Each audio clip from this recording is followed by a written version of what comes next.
అడగాలి అది సార్. కాబట్టి ఫైనల్లీ ఒక్కటి సార్, నాకంటే మీరు సర్లేరు నీకెవరో సినిమాలో ట్రైన్ సీన్ చేసినప్పుడు, అప్పుడు ఆ సినిమా అప్పుడు అంటే మీరు చాలా అంటే నెక్స్ట్ మేమందరం కూడా మీరు చూపించిన ప్రోమోస్ అవి చూసి వెంకీ దాటేస్తా అనుకున్నాము.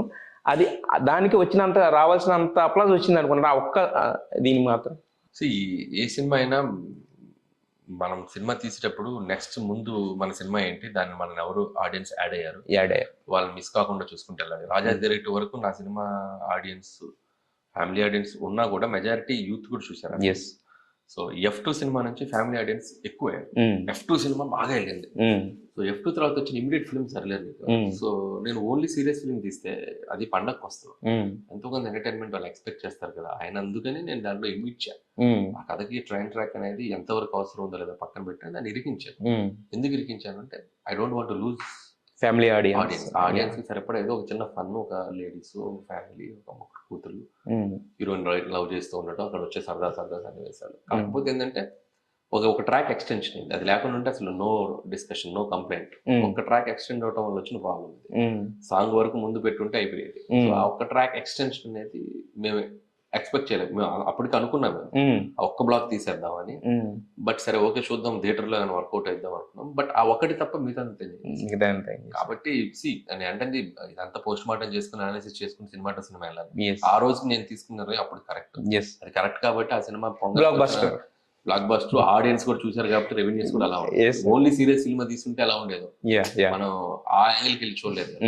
అందులో మహేష్ గారిని దాంట్లో ఆర్మీ క్యారెక్టర్ పెట్టడం వల్ల నేను ఇంకా ఎక్కువ ఓపెన్ అప్ అయి నేను చేయించుకోలేదు ఆర్మీ అనే క్యారెక్టరైజేషన్ ఉండటం వల్ల. బట్ డెఫినెట్ గా మహేష్ గారు లాంటి స్టార్ తోటి ప్రాపర్ గా ఇంకా మంచి ఎంటర్టైనర్ కొడితే దూకుడు రేంజ్ చేయొచ్చు.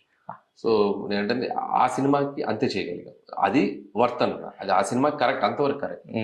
ఇంకా మిక్స్డ్ ఫీలింగ్ ఉందన్నమాట వాస్తవం. బట్ ఆ సినిమాకి నేను అనలిటికల్ గా చేసుకున్నాను, అది బ్లాక్ బస్టర్ సార్. ఇంకా అంటే ఇప్పుడు అన్ని మనం ఏంటంటే మీరు మాకు కనిపించారు కాబట్టి అప్పుడున్న డౌట్ ఏదో అడగడం కాబట్టి అదే దాని ఆన్సర్. ఇంకా అంటే కొంతమంది already రాసేసుకుంటారు next cinema Mahesh Babu గారితో అని మీకన్నా ముందు ఆయన నాతో చేయటం కంటే ఆయన అభిమానంగా, ఆయన వెల్ విషర్ గా, ఆయన ఇష్టపడే వ్యక్తుల్లో ఫ్రంట్ రోలో నేను ఉంటాను. సో ఆయన నాతో చేయమనే స్వార్థం కంటే ఆయన నాకంటే పెద్ద సినిమాలు, నాకంటే పెద్ద స్పేస్ లో ఉండాలని నేను ఇష్టపడతాను. నా దగ్గరికి వచ్చి నాతో సినిమా చేయమని, ఎందుకంటే నేను ఒక గేమ్ ఆడుకుంటున్నాను. ఆయన ఇప్పుడు రాజమౌళి గారి సినిమా అంటే ఇట్స్ లైక్ పాన్ ఇండియన్ లెవెల్కి వెళ్ళిపోయారు.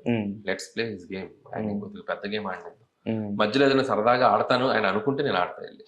So let him play. ఆయన రేంజ్ అక్కడ ఉండాలని కోరుకుంటున్నాను. అంటే మరి మీ పాన్ ఇండియా ఎంట్రీ ఎప్పుడు ఉండొచ్చు సార్? అది ఇప్పట్లో ఉండకపోవచ్చు అండి, ఒక 2-3 years అయితే ఉండదు. మస్ట్ గా 2-3 years అయితే ఐఎమ్ వెరీ హ్యాపీ. ఇక్కడ ఉన్న ఈ సెట్ ఆఫ్ ఫిల్మ్స్ తో నేను చాలా హ్యాపీగా ఉన్నాను, చాలా స్ట్రెస్ ఫ్రీగా ఉన్నాను, చాలా బర్డన్ లెస్ గా ఉన్నాను. సో నాకు ఏం చేయాలో క్లారిటీ ఉంది, ఏం చేస్తే సినిమా ఆడియన్స్ రప్పించగలను, దీని మీద హ్యాపీగా ఉన్నాను. ఎక్కువ ప్రెషర్, ఎక్కువ బరువు బాధ్యతలు ఇప్పుడు పెట్టుకోదలుచుకోలేదు. మస్ట్ గా చేస్తా, చేస్తే అది దానికి కరెక్ట్ టైం ఇచ్చి న్యాయం చేయాలి. అలా ఫటాఫట్ గా చేయడానికి నాకు ఇష్టం లేదు. ఒక 1.5 year ప్రీ ప్రొడక్షన్ చేసి ఒక 1 year ప్రాపర్ గా సెట్ చేసి చేయాలి. సో అది ఈ 10 years ఆఫ్ కెరీర్ ని ఒక్కసారిగా డైరెక్టర్ అయిన కెరీర్ వెనక తిరిగి చూసుకుంటే కనుక మీరు థ్యాంక్స్ చెప్పాల్సిన వాళ్ళు ఎవరు అనిపించారు? మీరు చేసిన బెస్ట్ థ్యాంక్స్ అంటే ఫస్ట్ థ్యాంక్స్ చెప్పాల్సింది కళ్యాణ్ రామ్ గారికి. ఎందుకంటే నా మీద అప్పుడున్న పరిస్థితుల్లో నా మీద బడ్జెట్ పెట్టి నాతో సినిమా తీసి పటాస్ అనే సినిమాతో నన్ను ప్రపంచానికి పరిచయం చేసిన ఆయన. ఫస్ట్ థ్యాంక్స్ కళ్యాణ్ రామ్ గారు. ఇక ఆ తర్వాత నాతో పనిచేసిన ప్రతి హీరోకి నేను థ్యాంక్స్ చెప్పాను. ఎందుకంటే నన్ను ట్రస్ట్ చేసి నాకు ఫ్రీడమ్ ఇచ్చి నేను ఏం చేసినా, నేను ఏం చెప్పినా ఇప్పుడు నా ప్రతి సినిమాకి నేనే ఆన్సరబుల్. దాంట్లో హీరో బాగా చేశాడని నేను ఆన్సరబుల్, బాగా చేయలేదని నేను ఆన్సరబుల్. నాకు అన్నిటికీ కారణం వాళ్ళని బ్లైండ్ గా బిలీవ్ చేయడం. అంత బ్లైండ్ బిలీఫ్ పెట్టిన ప్రతి హీరో, సెకండ్ ఫిల్మ్ చేసిన సాయి ధరమ్ తేజ్ కానివ్వండి, తర్వాత చేసిన రాజా దగ్గర రవితేజ గారు, ఆ సినిమాని నిజంగా రవితేజ గారికి హ్యాట్స్ ఆఫ్ చెప్పాలి. ఒక విజువల్లీ ఛాలెంజ్ అయిన పాత్ర కేవలం నన్ను బిలీవ్ చేసి చేశారు. లేకపోతే సినిమా అంతా విజువల్లీ ఛాలెంజ్ ఉండటం అనేది చాలా రిస్క్ తో, ఏదో మ్యాజిక్ చేస్తాడు అని బిలీవ్ చేసి చేశారు. సో అది ఆయనకి థ్యాంక్స్ చెప్పాలి. అని తర్వాత వెంకీ గారు F2 తో ఎంటర్ అయింది మాకు రిలేషన్షిప్, అక్కడి నుంచి స్టార్ట్ అయింది, 3వ సినిమా వరకు వచ్చాం. సో వెంకీ గారు and Varun is very sweet brother to me. And Mahesh గారు, ఆయన అంటే ఒక స్పెషల్ ఎఫెక్షన్, అభిమానం. అండ్ మా బాలయ్య బాబు అండ్ మళ్ళీ వెంకటేష్ గారు. So every hero, Balayya Babu గారు కూడా బనావ్ బయటకు షేర్ అయిన ఒక అమ్మాయికి ఇంపార్టెన్స్ ఇస్తూ చేసిన ఆయన అదే చెప్తున్నాను కదా, సో వాళ్ళకి నేను అందరికి థ్యాంక్స్ చెప్పాలి. లాస్ట్ లో జనరల్ గా హీరో ఫైట్ చేయాలనుకుంటారు, బట్ ఆ స్టోరీ లైన్ ని నమ్మి చివరిలో గ్రేట్నెస్ ఆఫ్ హీరోస్ అంటారు కదా. సో డైరెక్టర్ ఏమనుకున్నాడు, ఈ కథకి ఏది కరెక్ట్ అనేది వాళ్ళు అలా ఆలోచించారు కాబట్టి వాళ్ళు అంత సక్సెస్ లో ఉన్నారు, వాళ్ళు అంత పెద్ద మంచి మంచి హిట్లు కొడుతున్నారు. Yes. మీ ఫస్ట్ పటాస్ మీరు ప్రీ రిలీజ్ ఈవెంట్ లో కూడా మీకు ఫస్ట్ ఇచ్చింది కూడా రవితేజ గారే. అనిల్ నీ పని అయిపోయింది అబ్బాయి, నెక్స్ట్ సినిమా కథ రాసుకోవాలి యాక్చువల్ గా అంత. అయితే ఆడియో ఫంక్షన్ నాకు ముందు నుంచి తెలుసు, నేను ఏడీగా పని చేసిన దగ్గర నుంచి, రైటర్ గా చేసిన దగ్గర నుంచి కూడా తెలుసు. వెరీ పాజిటివ్, ఎప్పుడు భుజం తట్టే మనిషే కానీ వెనక ముందు మన గురించి బ్యాడ్ గా మాట్లాడే మనిషి కాదు. రవితేజ గారి వ్యక్తిత్వం అది. ఎవరైనా కుదిరితే పుష్ చేస్తాడు తప్ప. చాలా మందిని ఆయన డెబ్యూ చేసిన అవును డైరెక్టర్ చాలా మంది ఉన్నారు.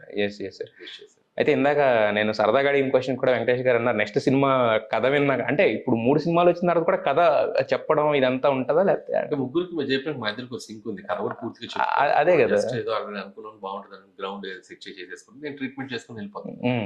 సో అది అంతే, ఆ కనెక్షన్ అంతే, ఆయనతో నాకు సెపరేట్ గా ఉంటుంది. ఓకే. అయితే అప్పుడు F2 అనే ఫ్రాంచైజీని కంటిన్యూ చేస్తున్నారు, F3 కూడా చేశారు, ఇంకా ఫ్రాంచైజీ ఉంటుందా?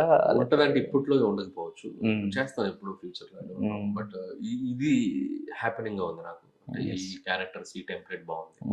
సో చేస్తే సీక్వెల్ ముందు F2 F3 కంటే దీనికి ఉంటుంది.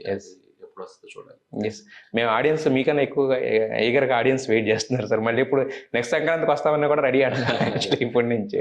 సో మొత్తానికి 10 ఏళ్ళు అంటే అప్రతిహితంగా, అంటే చాలా మందికి 8 విజయాలు కనబడుతున్నాయి కానీ దాని వెనకాల మీ స్ట్రగుల్స్ కానీ, మీరు నిద్రపడలేని రాత్రులు కానీ చాలా మందికి తెలియదు, అది మీకే తెలుస్తుంది. సో అనుక్షణం నవ్వించాలి అనే తపన వెనుకున్న తపన మీకే తెలుస్తుంది. 10 ఏళ్ళు కదా సార్, ఇలా మీరు చేస్తూ ఉంటే ఇంకొక 10 సంవత్సరాలు సినిమాలు చేసి ఆ తర్వాత యాక్టింగ్ రండి, అప్పుడు ఎంజాయ్ చేస్తాం. 100%. ఈ 10 years నేను ఏం చేసినా నా వెనక నడిపించింది ఆడియన్స్ అండ్ మీడియా. సో వాళ్ళందరికీ ఉన్న ఈ 10 years జర్నీ సందర్భంగా I want to give my thanks to them. Thank you so much.